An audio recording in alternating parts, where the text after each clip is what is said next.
The Zarantine were going to die without the humans' help, their alien ship malfunctioning and stranded light years from home. But would these strange mechanics prove their salvation or damnation?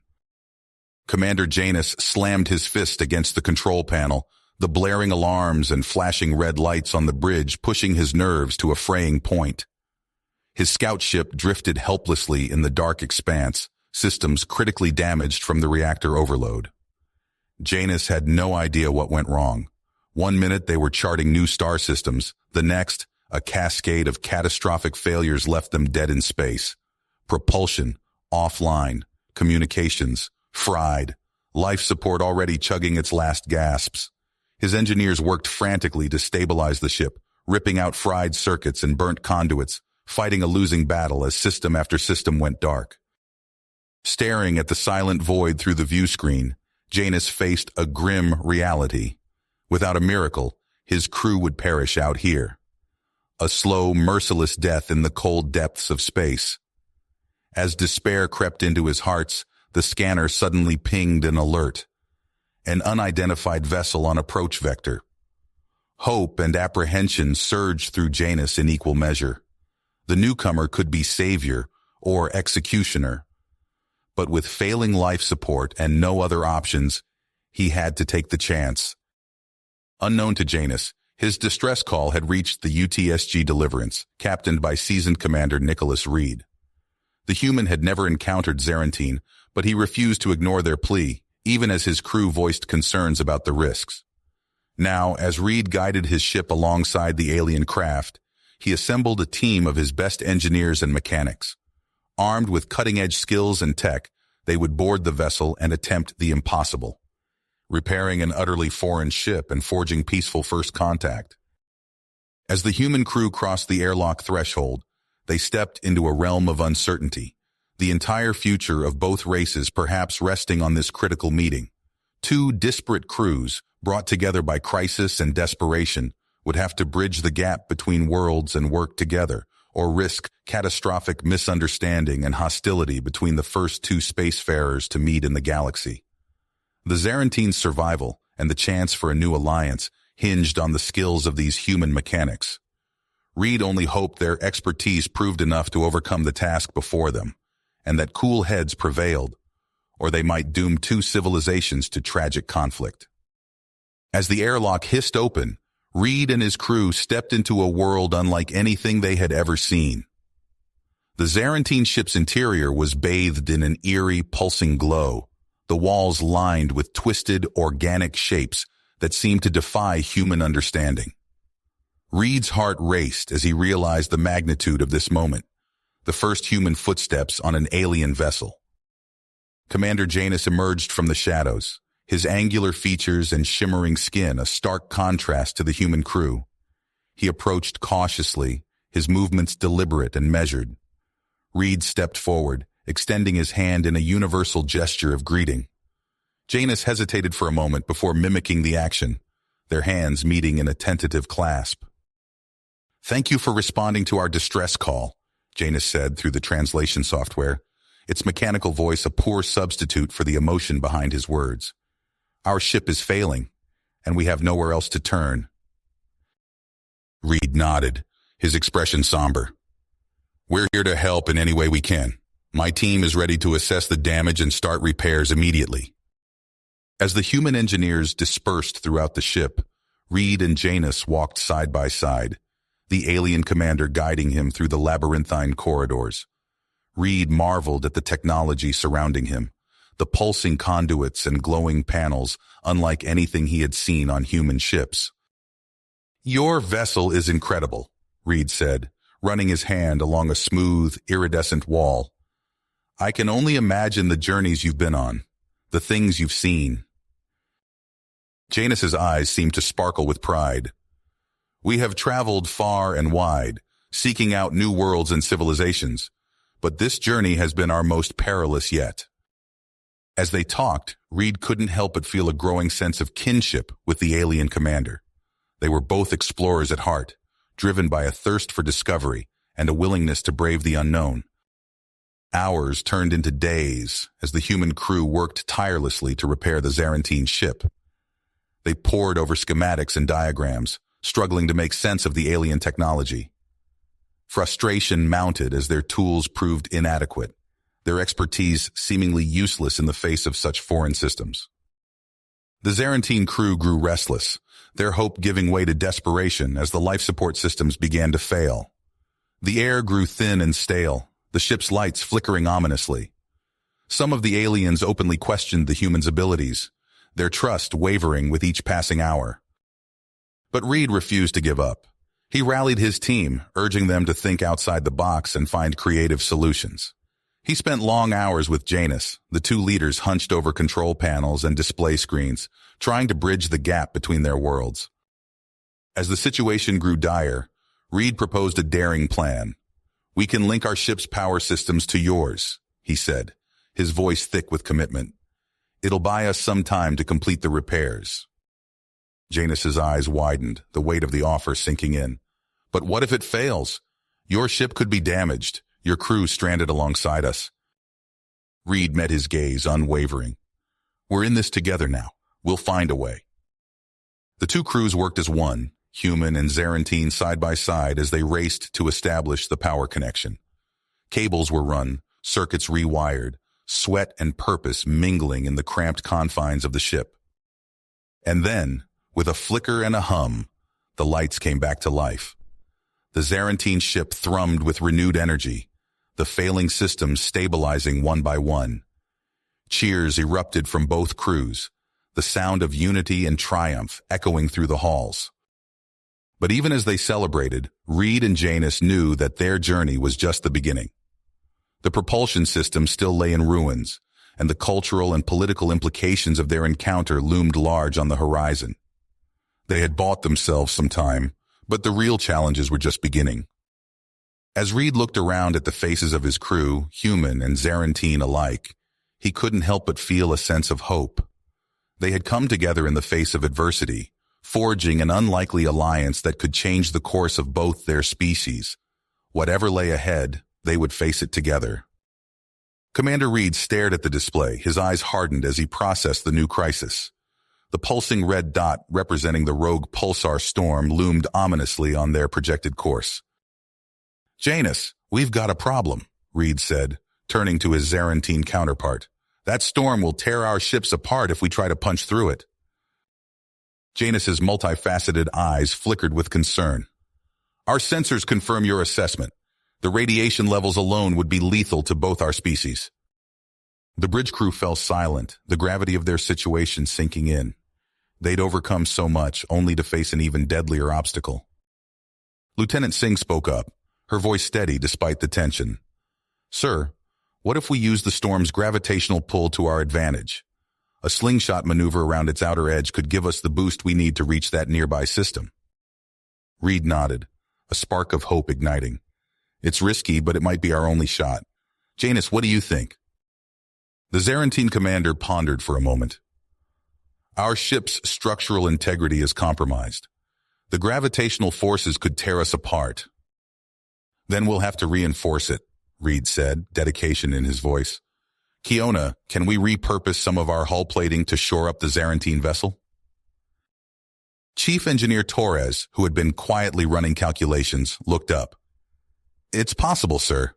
We'd need to reconfigure our nanofabricators, but we could create custom braces to distribute the stress." Reed turned to Janus. "It's a long shot, but it beats waiting here to die." Janus's skin rippled, a sign of agreement. "Very well. Let us prepare for this audacious plan." The next hours were a flurry of activity. Human and Zarantine crew members worked side by side, their earlier mistrust replaced by a shared purpose. Torres led a team in reconfiguring the nanofabricators, the machines humming as they produced intricate braces tailored to the alien ship's unique structure. Meanwhile, Reed and Janus pored over navigational data, plotting a course that would skirt the edge of the pulsar storm. Every calculation had to be perfect. A deviation of even a fraction of a degree could spell disaster. As the storm drew nearer, the crews made their final preparations. The newly fabricated braces were secured to critical points on the Zarantine ship's hull, a patchwork of human and alien technology that they hoped would hold together. Reed stood on the bridge of his ship, linked via comm to Janus. All systems are go on our end. How about you? We are as ready as we can be, Janus replied, his voice tinged with a mix of fear and excitement. All right then, Reed said, taking a deep breath. Let's thread this needle. The hybrid engines roared to life, pushing both ships toward the swirling maelstrom of the pulsar storm. As they approached, the sensors screamed warnings, radiation levels spiked, and gravitational forces began to pull at the ships. Steady as she goes, Reed called out, his nucleus tightening as he gripped the command chair. Stick to the flight plan. The view outside the ships became a kaleidoscope of energy and light as they skirted the edge of the storm. Alarms blared as systems strained under the immense forces. On the Zarantine ship, Janus barked orders in his native tongue, his crew fighting to keep their vessel intact. Suddenly, a violent shudder ran through both ships. Sir, we're losing structural integrity on the port side, Singh called out. Reed's mind raced. They were committed now. There was no turning back. Divert power from non-essential systems. We need to hold together just a little longer. The ships groaned and creaked, the sound of straining metal echoing through the corridors. For a moment, it seemed as if they would be torn apart. Then, with a final surge of acceleration, they broke free of the storm's influence, catapulted towards their destination. Cheers erupted on both bridges as the sensors confirmed their success. They had made it through, battered but alive. As the adrenaline faded, Reed and Janus shared a look of mutual respect and relief. They had faced the impossible together and emerged victorious. But as the nearest planetary system grew larger on their view screens, both commanders knew that this was just the beginning of their shared journey. The deafening blare of klaxons filled the bridge as Reed gripped his command chair, his squeezing hard. Steady as she goes, Sokolov! He shouted over the cacophony of alarms and groaning metal. Eric Sokolov's hands danced across the controls, his face a mask of concentration. Aye, sir. Maintaining trajectory. Barely. On the console, the rogue pulsar loomed, a swirling maelstrom of deadly energy that both terrified and mesmerized. Reed glanced at the small window showing Janus's bridge, seeing the alien commander barking orders to his own crew. Nikos, status report, Janus demanded, his multifaceted eyes flickering with tension. The Zarantine science officer's voice crackled over the comms. Gravimetric shear increasing exponentially, hull integrity at 67% and falling. Reed felt the ship lurch violently, nearly throwing him from his seat. Singh, how are we holding up? Lieutenant Singh's fingers flew over her console. Not good, sir. Power fluctuations throughout the ship. We've got microfractures forming along the outer hull. A thunderous boom echoed through the ship, followed by the hiss of escaping atmosphere. Emergency force fields flickered to life, barely containing the breach. Hull breach on deck 3, Singh yelled. Emergency force fields engaged, but they're unstable. Reed's mind raced. They were committed now. Turning back would be suicide. Divert all non-essential power to structural integrity and life support, he ordered. The ships plunged deeper into the pulsar's gravitational maw.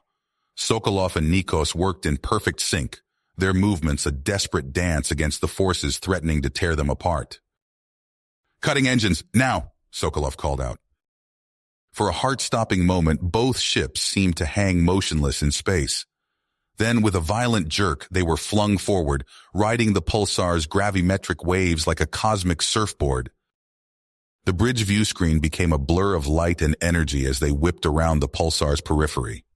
Reed felt his body pressed hard against his chair, the G-forces threatening to crush him.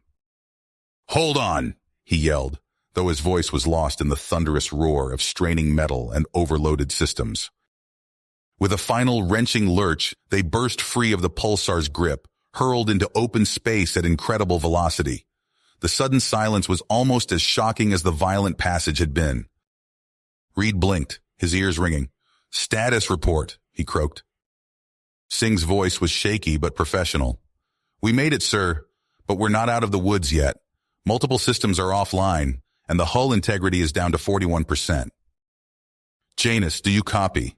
Reed called out, his eyes fixed on the interface showing the Zarantine bridge.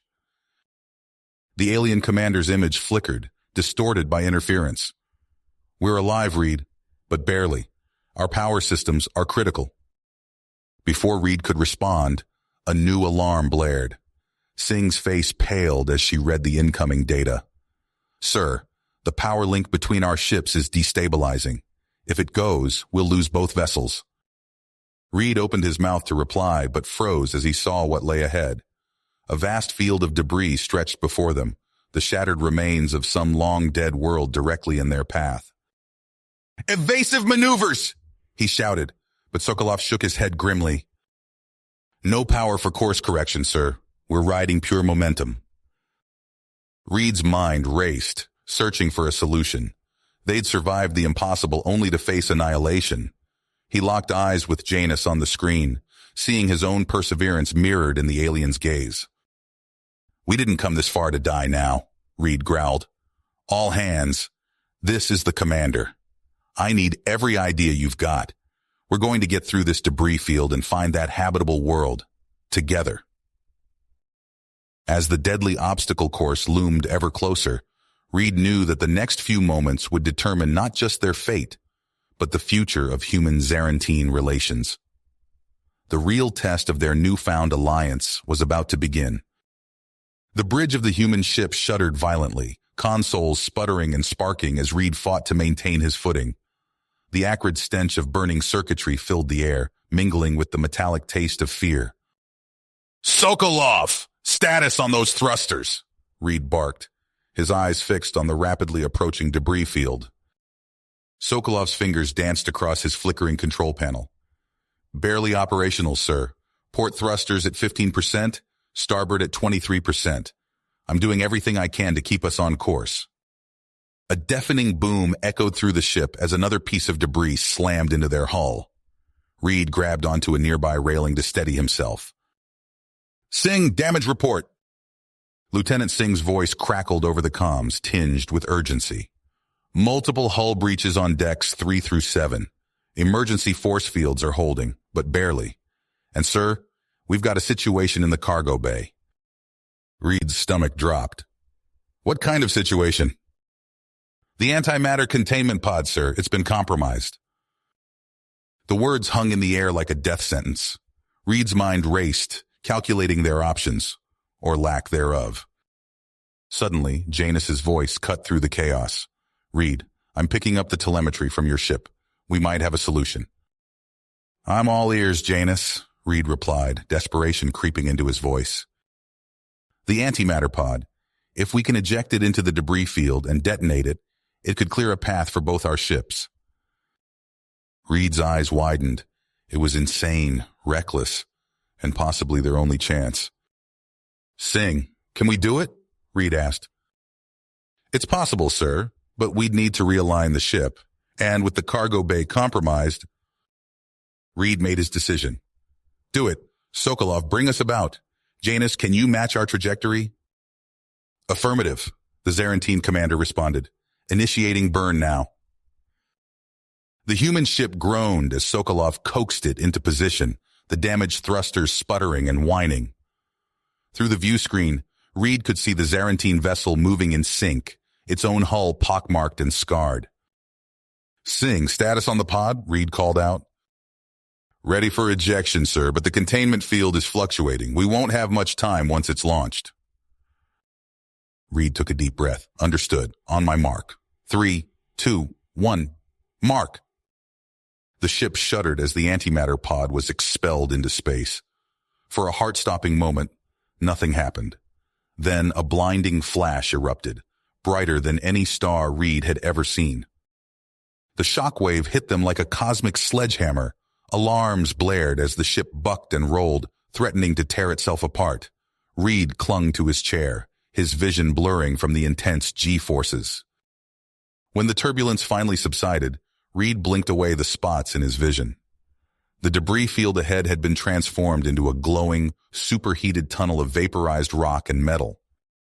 "Both ships are still intact," Sokolov reported, his voice filled with disbelief. "We're through the worst of it, sir." A ragged cheer went up from the bridge crew. On the comm screen, Reed could see Janus and his team celebrating as well. As the adrenaline began to fade, Reed allowed himself a small smile. They'd done it. Against the odds, humans and Zarantine had worked together and survived. The serene blue curve of the alien world grew larger in their view screen, a promise of safety and a chance to repair their battered ships. But as Reed studied the approaching planet, a nagging sense of unease began to gnaw at him. Something about their sanctuary didn't feel right. You have reached the end of the story. If you enjoyed this story and want to support us, please leave a like and subscribe to our channel, and for every comment that says 88, I will heart every single one of them. Thank you for your time.